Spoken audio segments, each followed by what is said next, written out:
2 Reis, capítulo 6, versículo 14.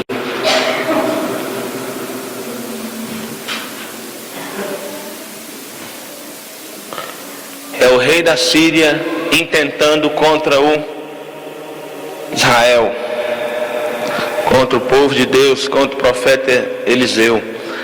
Diz assim o versículo 14: Então enviou para lá cavalos, carros, fortes tropas. Chegaram de noite e cercaram a cidade. Tendo se levantado muito cedo o moço do homem de Deus e saído, eis que tropas, cavalos e carros haviam cercado a cidade. Então o seu moço lhe disse: Ai, meu senhor, que faremos? Ele respondeu: Não temas, porque mais são os que estão conosco do que estão com eles. Orou Eliseu e disse: Senhor, peço-te que lhe abra os olhos para que veja. O Senhor abriu os olhos do moço, e ele viu que o monte estava cheio de cavalos e carros de fogo ao redor de Eliseu. Amém? Aleluia, irmãos. Irmão, eu quero te falar uma coisa muito profunda nessa noite. Queremos continuar falando sobre o mundo espiritual, sobre uma batalha que ela é travada no mundo espiritual. E esse texto traz algo muito interessante para nós, que enquanto o rei da Síria vinha com seus carros, seus cavalos, suas tropas, e o povo de Deus não sabia que isso ia acontecer, Deus, ele também já tinha enviado seus cavalos, seus carros e suas tropas. Eliseu, ele viu tudo isso. Sabe qual é o mais lindo? E se Eliseu não estivesse vendo? Ainda assim, os carros, os cavalos e as tropas estariam ali para proteger o povo de Deus. Amém? Irmãos, eu quero falar nessa noite sobre guerra espiritual. Quando a gente fala de guerra espiritual, é claro que uma simples pregação não vai resumir a guerra espiritual. Existe muita coisa, existem muitos mitos que precisam ser derrubados. E algumas coisas nós temos que prestar atenção. Vamos ler um texto? Em Colossenses capítulo 2. Colossenses capítulo 2 fala um pouco ao nosso respeito e fala um pouco sobre essa guerra.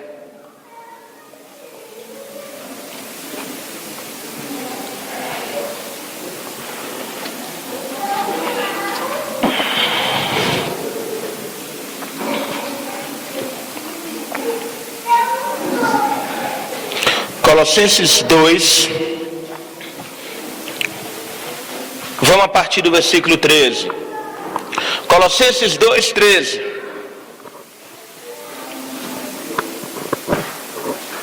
Amém, igreja? E a vós outros que estavam mortos pelas vossas transgressões e pela incircuncisão da vossa carne, vos deu vida juntamente com ele, perdoando todos os nossos delitos. E o que aconteceu com o nosso passado, tendo cancelado o escrito de dívida que era contra nós e que constava de ordenança, a qual nos era prejudicial, removeu inteiramente, encravando-o na cruz. E o que aconteceu com o cão, e despojando os principados e as potestades, publicamente os expôs ao desprezo, triunfando sobre eles na cruz. Eu quero te convidar a se colocar de pé e dar um forte aplauso a esse Deus campeão, vencedor, todo poderoso. Nunca perdeu uma batalha, irmãos. Aleluia! Ele expôs Satanás publicamente ao desprezo, triunfando sobre ele na cruz. Aleluia! Esse é o nosso Deus, irmãos. Esse é o nosso Deus. Aleluia. E onde é que eu entro em tudo isso? A palavra de Deus fala em Romanos 8, irmãos, no versículo 37, que em todas essas coisas nós somos mais do que vencedores por meio daquele que nos amou. Irmãos, somos vencedores. Satanás é um inimigo vencido. Olha para o seu irmão e fala: Satanás é um inimigo vencido. Vê se ele está com cara de quem acreditou. Tá não, fala de novo: Satanás é um inimigo vencido. E você é muito mais do que vencedor. Aleluia! Muito mais do que vencedores, irmãos. Glória a Deus. Glória a Deus. Irmãos, não existe luta entre Deus e o diabo. O diabo já caiu. Pastor, se não existe luta, por que não está fácil para ninguém? Por que o negócio está complicado? Por que parece que está tudo amarrado? Esses dias eu ouvi uma frase que, se não fosse séria demais, eu teria rido, porque foi engraçado. O irmão me falou assim: eu acho que Satanás, ele odeia todas as pessoas, mas ele me odeia um pouco mais.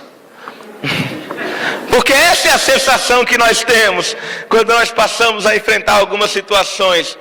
Se o inimigo está vencido e o negócio está desse jeito, imagina se não tivesse vencido. Imagina se o homem estivesse na ativa ainda.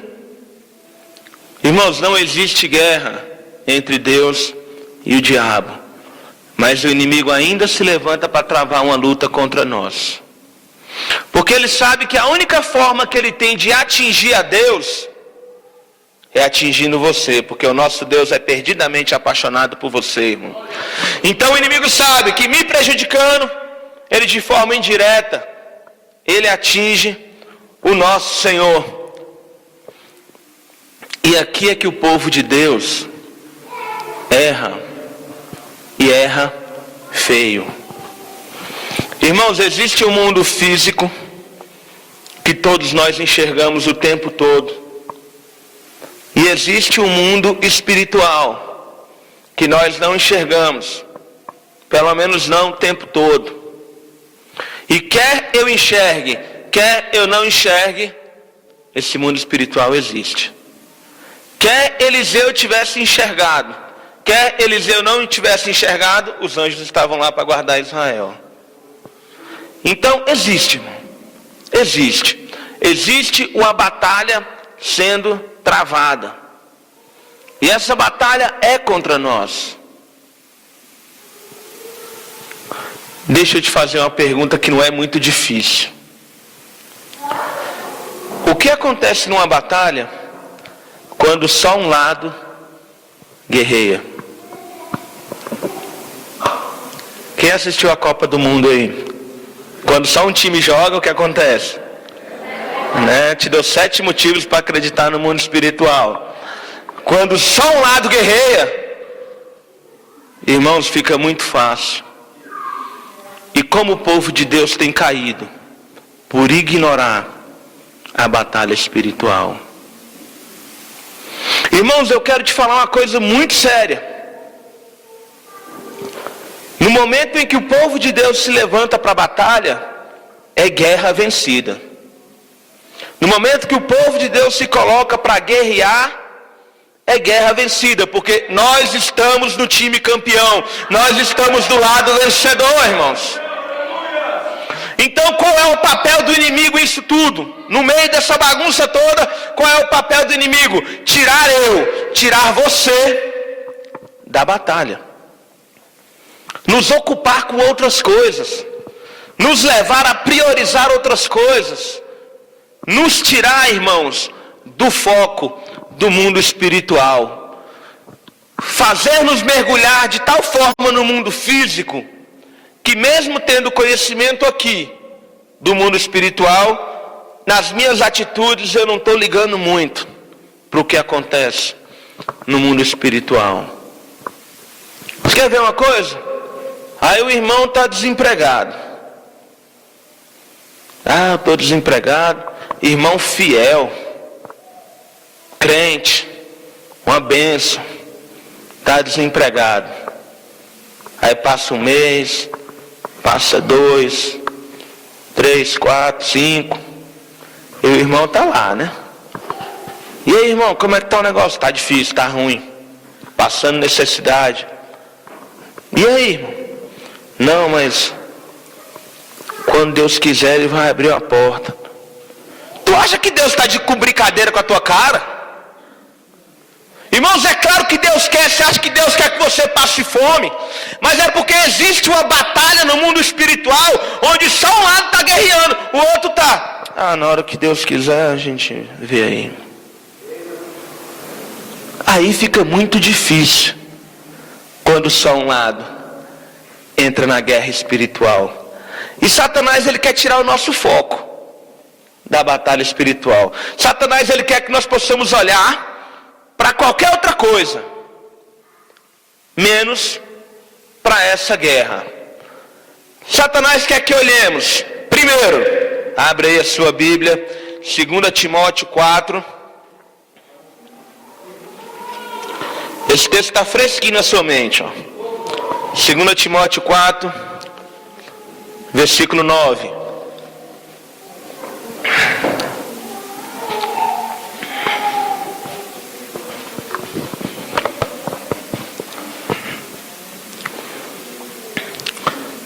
Paulo falando: procura vir ter comigo depressa, porque Demas, tendo amado o presente século, me abandonou e foi para Tessalônica. Satanás quer que nós tiremos o foco do mundo espiritual e olhemos para o mundo físico, e olhemos para o mundo, nos apaixonemos pelo mundo, possamos ficar fascinados pelo mundo. Irmão, o mundo é cativante? É bastante. O mundo é muito cativante. E a mídia faz o mundo ficar mais cativante ainda. Porque começa a mostrar algumas coisas para nós, onde só é mostrado os prós. Os contras, não. E aí muitas vezes eu estou no meio do povo de Deus, e a palavra é essa mesmo. Eu passo a ter inveja das pessoas que estão no mundão. Quem é lavado e remido pelo sangue de Jesus? Meu Deus do céu, quem é lavado e remido pelo sangue de Jesus? Quem é salvo? Quem é vitorioso? Quem é filho de Deus? Quem está sentado com Cristo nos lugares celestiais? E por que eu tenho inveja do miserável que está no inferno? Tinha que ser ao contrário. O cara tinha que querer ter a minha vida. Mas não, a gente olha para algumas pessoas e a gente fica fascinado. Às vezes eu fico olhando rede social, eu olho o Facebook às vezes para rir, mas a vontade mesmo é de chorar. Já viu como temos vontade de ser celebridade? Aí o irmão vai no banheiro, posta: estou indo no banheiro. Come um arroz com ovo, tira a foto do arroz com ovo e posta: ao almoço, aleluia. Irmão, quem é que quer saber o que você está comendo? Quem é que quer saber o restaurante que você foi para com isso? Mas é porque a gente vê as celebridades fazendo isso e a gente acha muito bonitinho. Essas revistas aí, programas de televisão, mostrando o cotidiano dos caras, e a gente acha isso bonito. A gente fica olhando para a vida desses caras, que não consegue ter um casamento de 6 meses, e a gente acha bonito, a gente acha legal. O inimigo está fazendo com que nós, povo de Deus, povo mais especial dessa terra, tenhamos inveja de um povo miserável, pessoal infeliz, pessoal triste, pessoal que muitas vezes comete suicídio, cheio da grana. Os caras ficam com as mulheres que eles quiserem, aí vai se suicida. E a gente olha para o estilo de vida dessas pessoas, e o povo de Deus fica querendo ter um estilo de vida igual. Então Satanás, ele quer que nós olhemos para o mundo físico, para tirar totalmente o nosso foco do mundo espiritual. Estou falando que você não pode trabalhar para ter suas coisas não, tá? Só que você tem que estar focado no mundo espiritual. Então ele quer que nós possamos olhar para o mundo físico. Segundo, vamos ler um outro texto, Mateus capítulo 14.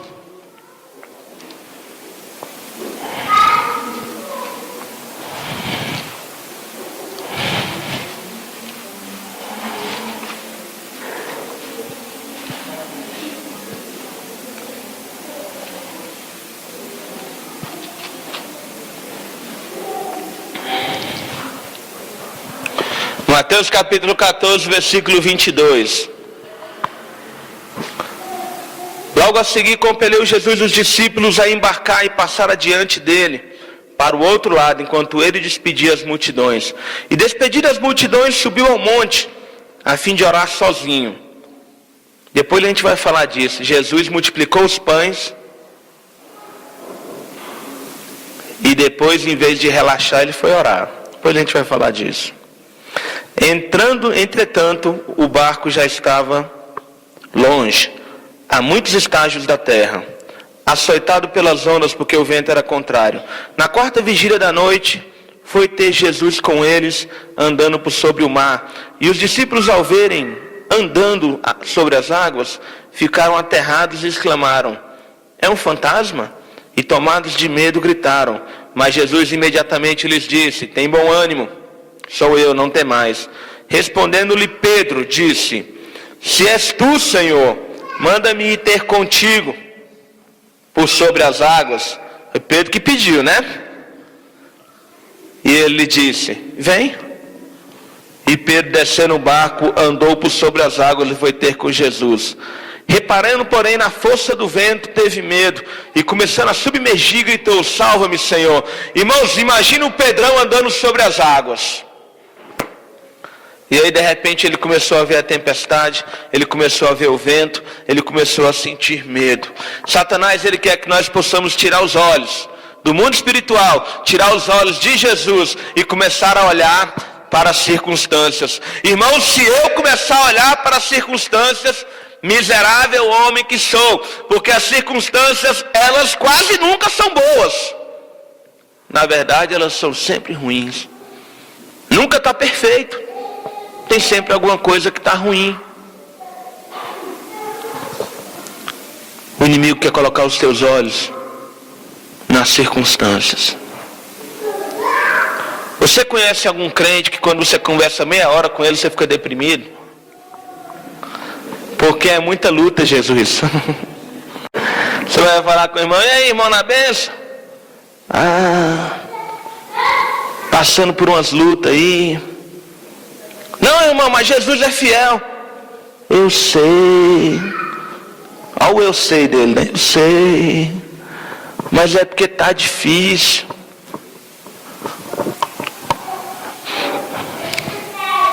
A luta que você passa, o seu irmão passa uma luta tão grande quanto a sua, ou ainda pior. O que nos diferencia um dos outros não é a presença ou a ausência de problemas. O que diferencia nós uns dos outros é a forma com que olhamos para esse problema. Há algumas quartas-feiras atrás, nós estudamos aqui 1 Samuel 17. Golias, 3 metros de altura.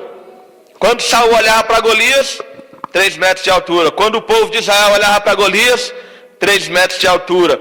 Quando qualquer soldado olhava para Golias, 3 metros de altura. Quando Davi olhou para Golias, vou trazer uma revelação para vocês. Ele continuava tendo 3 metros de altura. Sério, prometo para vocês que ele continuava com os 3 metros de altura. Mas a diferença é que Davi não estava nem aí para os 3 metros de altura. Irmãos, como nós olhamos para as circunstâncias? Esses dias eu estava brincando com o irmão, eu falei assim, todo mundo olhou para o gigante e falou: meu Deus, não dá para vencer esse gigante. Quando Davi olhou para aquele homem desse tamanho, Davi pegou a pedra e pensou: duvido se eu erro, olha o tamanho dele. Então, irmãos, é a ótica que eu olho. E Satanás, ele quer que eu pare de olhar para o mundo espiritual. E aí ele faz uma tempestade ao meu redor. Ele faz a tempestade ao meu redor. Lá dentro da minha casa, dentro do meu casamento. Sabe por que às vezes a gente briga por causa de nada? Sabe por que às vezes você faz uma tempestade no copinho de ceia? Porque o inimigo, ele quer bagunçar a sua família. Ele quer fazer do seu lar um inferno. E ao invés de eu dobrar o meu joelho, entrar na brecha, cair matando no mundo espiritual e falar: Senhor, é o seguinte, aqui dentro da minha casa quem manda é o Senhor. Não, eu fico brigando com a minha esposa. Misericórdia. Estamos olhando para o lugar errado. O inimigo pinta e borda, e a gente achando que é tudo natural, irmãos. Sabe qual é a coisa mais engraçada nas nossas vidas, povo de Deus crente? A gente é abençoado. Aí o cara recebe uma bênção, aleluia. E aí ele fala: rapaz, eu recebi essa bênção porque Deus moveu no mundo espiritual, aleluia, obrigado, Jesus. Mas aí quando a coisa não está boa, ele acha que agora não tem mundo espiritual não. O mundo espiritual é só quando tem bênção. O mundo espiritual existe o tempo todo. E a batalha é travada o tempo todo. E o inimigo quer me tirar do campo de batalha. E nós, igreja do Senhor, povo de Deus, temos saído desse campo de batalha com uma facilidade tão grande, irmãos. Temos saído muito fácil. Então ele quer que eu olhe para o mundão. Ele quer que eu olhe para as circunstâncias. Ele quer que eu olhe mais para onde? Ele quer que eu olhe para o meu irmão, para os defeitos, para os problemas, para o meu irmão. A gente vai ver agora sobre uma igreja. Irmãos, pensa numa igreja que o fogo caía. Pensa numa igreja tremenda. Era a igreja de Coríntios. Os corintianos tudo homem de Deus. As corintianas tudo mulher de Deus. A igreja de Corinto, o negócio era tão violento lá que Paulo teve que escrever para eles falando assim: quando um começar a profetizar, o outro pega a próxima. Espera o primeiro terminar. Não começa a profetizar todo mundo não, porque senão vai dar bagunça. Deus está dando revelação para todo mundo, mas calma aí, irmão. Porque senão a gente vai ter que colocar aquele negocinho de senha na igreja. Paulo teve que escrever para a igreja para falar isso. O que o diabo fez com essa igreja? Vamos ler. Calou essa igreja durante muito tempo, irmãos. Está lá, capítulo 1, né? 1 Coríntios, capítulo 1.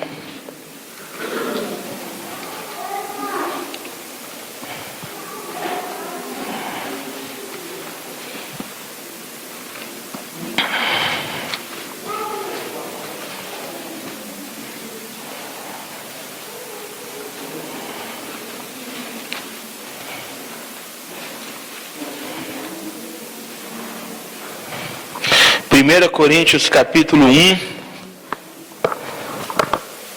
Vamos lá, a partir do versículo 10. 1:10. Rogo-vos, irmãos, pelo nome do nosso Senhor Jesus Cristo, que faleis todos a mesma coisa. Paulo está falando de quê, irmãos? De unidade na igreja. Falamos todos a mesma coisa. E que não haja entre vós divisões. Antes sejais inteiramente unidos na mesma disposição mental e no mesmo parecer. Pois a vosso respeito, meus irmãos, fui informado pelos da casa de Cloé que há contendas entre vós. Refiro-me ao fato de cada um de vós dizer: eu sou de Paulo, eu sou de Apolo, eu sou de Céfas, eu sou de Cristo. Igreja dividida. O inimigo conseguiu pegar aquela igreja tremenda, onde o Espírito Santo se sentia à vontade demais, e dividiu. Sabe o que aconteceu na igreja de Corinto? Aí um irmão fala em línguas. Aí o outro irmão não fala em línguas, mas tem revelações. Aí o irmão que tem revelação começou a pensar que o dom de revelação é mais tremendo do que o dom de línguas. Aí o irmão que fala em línguas, não, o negócio é falar em línguas. Aí aquele que tem dons de curar, começou a achar que era o top da igreja.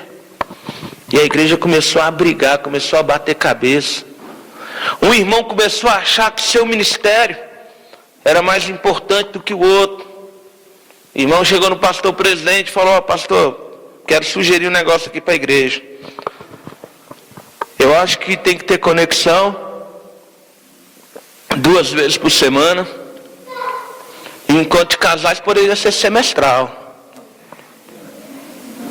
Porque está atrapalhando a conexão.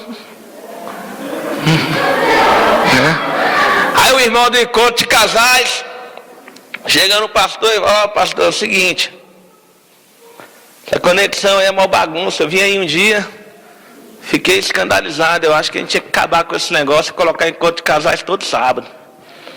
Porque a base da igreja está nas famílias. Ainda vinha com a teologia, né? E aí a igreja de Corinto começou com isso. A igreja de Corinto começou a essas disputas. E quem perde com tudo isso? O reino de Deus. Satanás está na batalha. E a igreja de Corinto está batendo cabeça um com o outro. Aquela igreja que entrava no reino espiritual de sola, que entrava no reino espiritual arrebentando, agora está um preocupado com a vida do outro. Está um preocupado com o que o outro está fazendo. E aí não demora muito para começar a aparecer os pecados, irmãos. Aí tem aquele que tem relação sexual com a madrasta. E aí começa o escândalo dentro da igreja. Mas tudo começou porque eles tiraram o foco do alto e começaram a olhar um para a vida do outro, um para o defeito do outro. E a igreja começou a bater cabeça. Irmãos, na minha modesta opinião, eu acho que nós estamos caminhando numa direção que não é legal.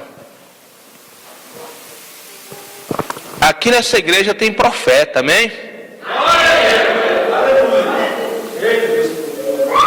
Mas o profeta está calado.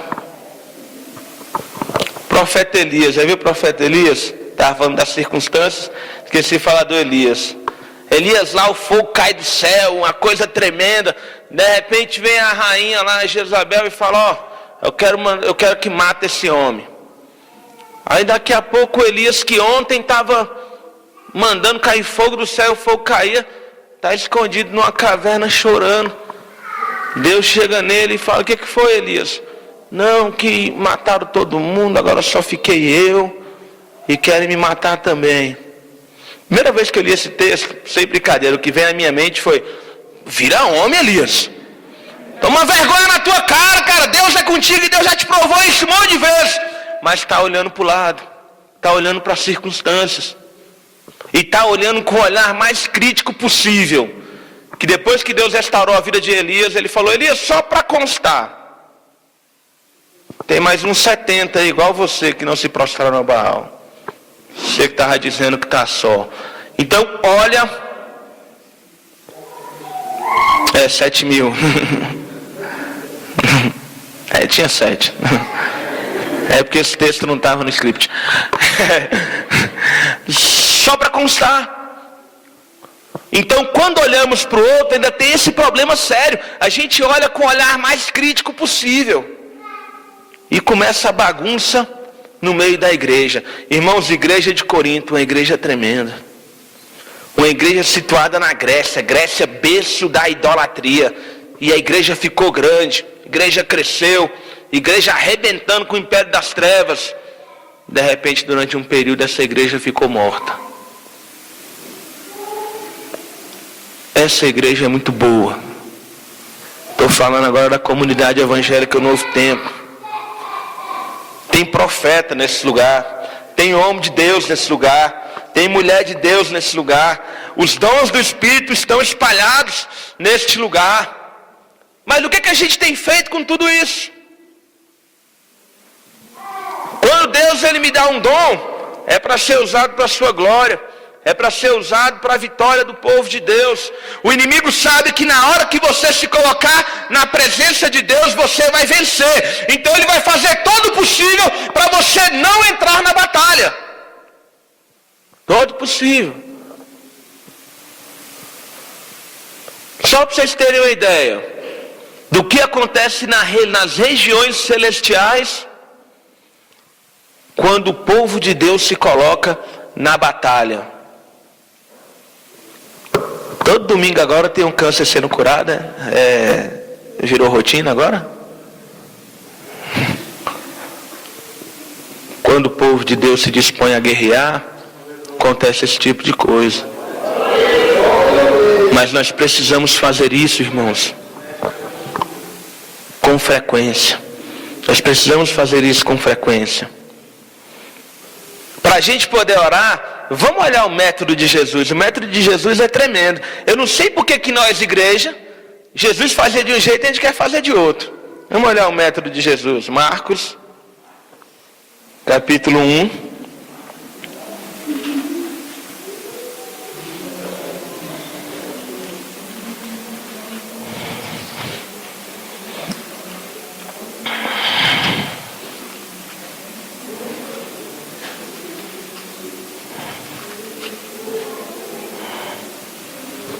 Marcos capítulo 1, irmãos, versículo de número 27.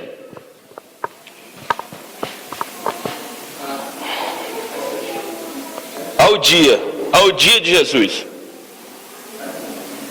Todos se admiraram a ponto de perguntarem entre si: que vem a ser isso? Uma nova doutrina? Com autoridade ele ordena aos espíritos imundos e eles lhe obedecem. Então correu a célebre fama de Jesus em todas as direções, por toda a circunvizinhança da Galileia.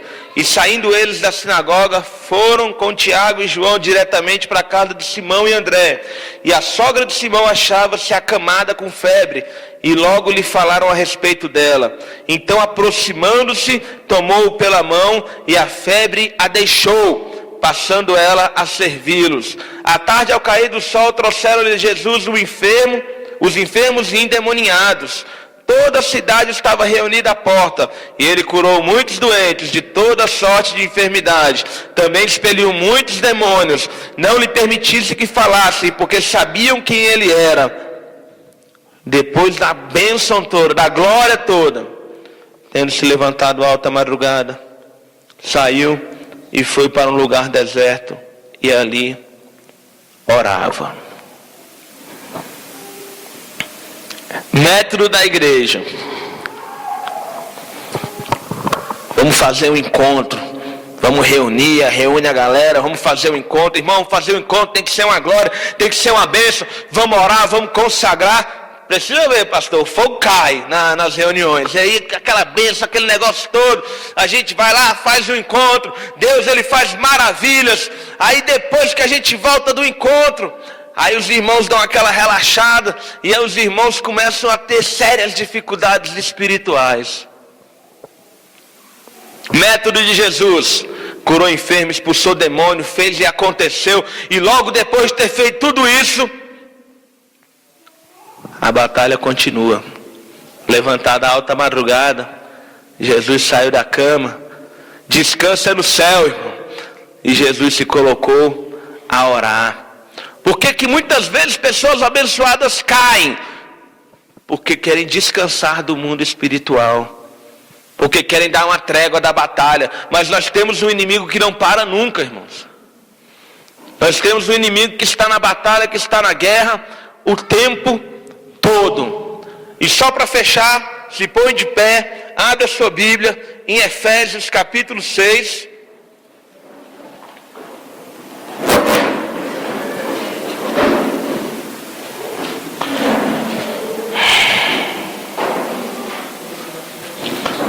Efésios 6, versículo 10.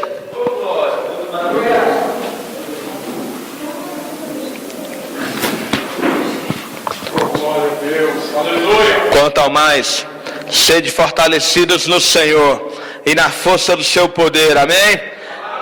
Revestivos de toda a armadura de Deus, para poder ficar firmes contra as ciladas do diabo, porque a nossa luta não é contra a carne ou sangue, e sim contra os principados e potestades, contra os dominadores deste mundo tenebroso, contra as forças espirituais do mal nas regiões celestes. Portanto, tomai a armadura de Deus, para que possais resistir o dia mal, e depois de terdes vencido tudo, que a igreja, permaneceis inabaláveis. Eu quero te falar uma coisa, irmãos, muito especial. Feche os teus olhos que nós vamos orar. O dia mal chega para mim, o dia mal chega para você, o dia mal chega dentro da minha casa, o dia mal chega dentro do meu ministério, o dia mal chega em todas as circunstâncias. Eu não sei por que Deus permite que o dia mal ele chegue, mas ele chega. E quando ele chega, muito homem de Deus cheio do Espírito Santo tem caído,